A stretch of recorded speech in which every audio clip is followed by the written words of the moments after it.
¿Qué fregados pasó con Uzumaki? Yo creo que todos le teníamos muchísima fe al anime de Uzumaki y muchos pensábamos que iba a ser el único, o por lo menos iba a ser el primer anime en darle una adaptación digna al trabajo de Junji Ito por todo lo que nos presentaban en los trailers y por todo el staff que había detrás. Y al final sí tuvimos un poco de razón con el primer episodio y un par de escenas de los otros nada más, porque después de eso todo fue nefasto. Literalmente me atrevería a decir que Uzumaki es la decepción más grande que he tenido yo en la última década. O sea, ningún otro anime me ha decepcionado tanto como Uzumaki. Porque de Blue Lock me lo esperaba, honestamente. Lo de PNG Lock, la verdad es que lo vi venir. Lo de PowerPoint Lock se veía desde los trailers que iba a ser una animación terrible y terminó... Es una animación muy mala la de Blue Lock, pero lo que pasó en Uzumaki no solo es tema de animación, es que falla todo, falla el guión, falla la dirección, falla la edición, falla la animación y todo es absolutamente terrible. ¿Pero por qué? Bueno, pues en el video de hoy te voy a contar qué pasó con el anime de Uzumaki y vamos a criticarlo un poquito comparándolo al manga. Así que sin nada más que decir, gente, bienvenidos a mi canal, yo soy SantiRev y esto es la horrible adaptación que tuvo Uzumaki.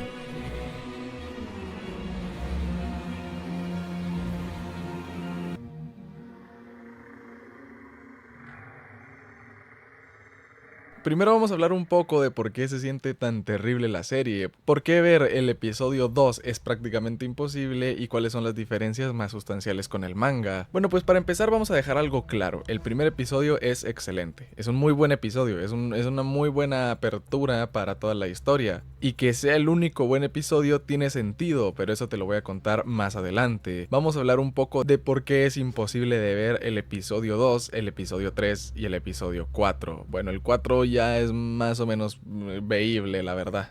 Pero en resumen, lo que sale mal en los siguientes episodios es que no tiene continuidad la historia. Pues verán, en el manga te hacen encariñarte con los personajes y todas las secuencias tienen sentido. O sea, es una historia que va de la mano escena con escena, en el manga por lo menos, cosa que se pierde totalmente en el anime. Porque pues como sabrán, por ejemplo, en la escena del huracán, cuando se los lleva el huracán a la pareja de tórtolos, en el manga se toma su tiempo enseñándote cómo están escapando del huracán, enseñándote las consecuencias del huracán, enseñándote qué es lo que pasa durante y después del huracán. Pero en el anime no, en el anime literalmente es, ok, estamos escapando del huracán, corte, estamos siendo absorbidos por el huracán, corte, y ya estamos con el papá en la casa, en la alfarería, no tiene ningún tipo de sentido. Y esto es por un par de problemas que tuvieron que vamos a ver más adelante, pero ajá, o sea, es imposible seguir el hilo de la historia de Uzumaki. Se siente como si fuera una compilación de momentos divertidos de un video de YouTube que están pegados todos porque sí, ahí seguiditos, o sea, literalmente se siente como que hubieran agarrado escenas del anime y las hubieran pegado hasta aquí, hasta aquí, hasta aquí, hasta aquí y no le hubieran dado ningún tipo de continuidad, porque sí, eso fue exactamente lo que pasó. Y como no quiero ser del todo negativo, tenemos que hablar de las cosas que hizo bien el anime, y yo quiero destacar sobre todo el inicio del episodio 3, que fue un inicio que realmente hizo que me diera miedo, o sea, realmente la pasé mal. Estoy hablando del momento de las mujeres mosquito en el hospital. Me hizo pasarla mal, o sea, el ambiente, la música, la animación, la continuidad que tenía la historia. Sentí peligro, o sea, sentí que la protagonista podía morir en ese momento, o sea, sí sentí esa necesidad de querer que la protagonista no se muriera, que lastimosamente fue una necesidad o fue un sentimiento que solo me pasó con la protagonista, todos los demás personajes me valen madre. Y así como esta secuencia, hay muchísimas buenas secuencias, como cuando la madre se tijeretea el oído, cuando se corta las yemas, pero sobre todo lo que quiero resaltar es que las mini historias que más me dieron miedo fueron sin duda alguna la de las mujeres mosquito y la de la mamá volviéndose loca, cosa que no me pasa en el manga. En el manga las historias que más como miedo o terror me habían dado eran sin duda alguna la de las personas aglomeradas en las casas, que te hace sentir claustrofóbico, que todos están enredados entre ellos y es completa, en el manga es una locura eso, de verdad que sí. Y las escenas donde la gente se empieza a comer a los caracoles de forma muy caníbal. Esas fueron las dos mini historias que más terror me dieron en el manga y es curioso que en el anime no sea así, lo cual me frustra muchísimo porque se nota que en el anime tenían muchísimo más potencial otras historias, pero fueron totalmente desperdiciadas. palabras. Y una vez ya solté, ya vomité como mis pensamientos encima acerca de la serie, de una forma no tan prolongada porque tampoco los quiero aburrir, hoy sí les voy a contar qué fue lo que pasó en pocas palabras. No les voy a hacer un video de media hora de todo lo que pasó, porque tampoco tengo en la mente todo el hilo de la historia y tampoco quería hacer un guión muy extenso para este video, entonces les voy a contar en resumidas cuentas qué es lo que pasó con Uzumaki. Pues verán, la casa productora que propuso hacer Uzumaki es una casa productora de Estados Unidos. Y por mucho que sea de Estados Unidos, por mucho que sea gringa, tiene recursos demasiado limitados, pues son muy pocas las obras de anime que han hecho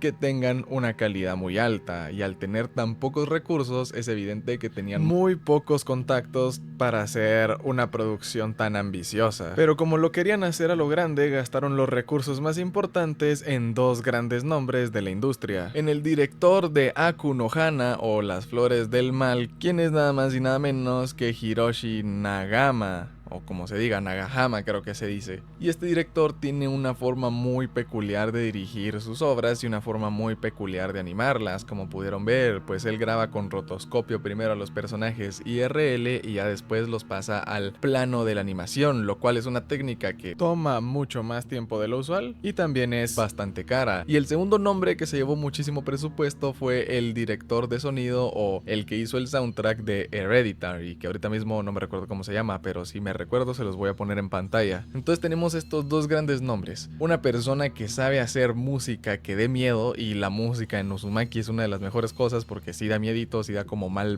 da como mal cuerpito, y a uno de los directores en el anime de horror que mejor ha funcionado y que probablemente se adapte más al estilo de Junji Ito, que lo hizo a la perfección. Pero lo que pasó fue que cuando llegó el director de Uzumaki, que le vamos a decir, es que no me sale decirle el nombre, entonces le vamos a decir Hiroshi nada más. Cuando el director Hiroshi llega al estudio se da cuenta que tiene recursos extremadamente limitados, pocos animadores, inexpertos y muy pocos recursos para poder animar como a él le gusta. Entonces, ¿qué hizo? Él dijo, bueno, estoy emocionado por hacer este proyecto, no lo quiero dejar tirado, por lo que mejor lo que voy a hacer es que voy a ser yo quien revise todos los frames del primer episodio, voy a ser yo quien revise todos los in-betweens, todos los keyframes, voy a ser yo quien revise el guión, que revise todas las escenas. Básicamente él solo hizo todo el primer episodio, obviamente con la ayuda de los animadores, pero los animadores hacían algo y él mismo lo agarraba y lo corregía y lo reanimaba. Entonces podríamos decir que todo el primer episodio es prácticamente el trabajo de este señor solito, y por eso se retrasa tanto tiempo, porque en solo hacer el primer episodio se tardó aproximadamente 4 años. Entonces, ya teniendo terminado el primer episodio,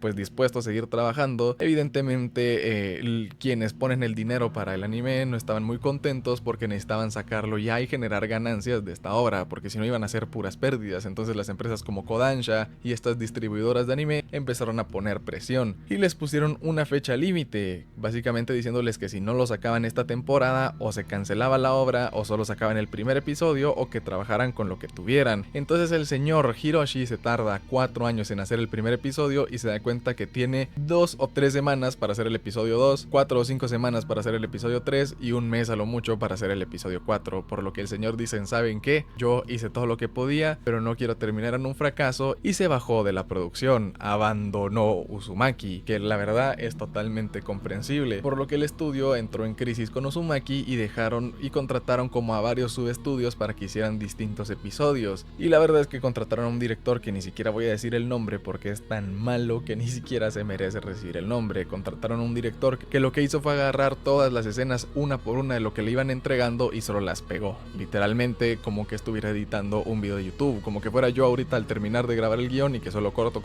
pego. Eso hizo el Mr. Director del capítulo 2 y 3 de Uzumaki, por lo que es horrible, es terrible, literalmente parece como que no tuviera director. Y pues al pasar todo esto se rumoreaba que todo el staff iba a regresar para el episodio 4, pero la verdad es que no se notó y ya era muy tarde. Para el episodio 4 a nadie nos había importado ninguno de los personajes y nadie había entendido la historia, porque porque es que la historia después del episodio 1 y después de la escena principal del episodio 3 no se entiende en ningún momento nada de lo que está pasando, y no de una buena forma, porque en el manga tampoco entendés nada de lo que está pasando en general, pero sí entendés lo que está pasando con los protagonistas. Por ejemplo, en el anime vemos un cambio repentino en la actitud del novio, en la actitud del hombre, que no me recuerdo cómo se llama, pero vemos un cambio repentino en su actitud del episodio 2 al 3, de repente está deprimido, cuando en el episodio 2 estaba como más activo intentando cuidar a su novia. Y todo esto es gracias al Mr. Director. Entonces sí, lamentablemente son cosas que nunca voy a entender de la industria del anime, de las industrias de entretenimiento en general. No sé qué les costaba darles 10 años si eran necesarios para que saliera una obra maestra y de ahí generar todas las ganancias que iban a ser estratosféricas las ganancias, pero prefirieron sacar esta cosa horrible. Y no es un halago decirle cosa horrible a Uzumaki, porque creo que lo más feo de Uzumaki, lo más horrible de Uzumaki fue su dirección, sin duda alguna. O sea, es un fracaso total, es un fracaso total. Yo me quedo nada más con el primer episodio y con el inicio del 3, y eso con la historia de las mujeres mosquito. Con eso me quedo, y todo lo demás es pura decepción. Así que sí, gente, si quieren apoyar a Junji Ito, mejor lean el manga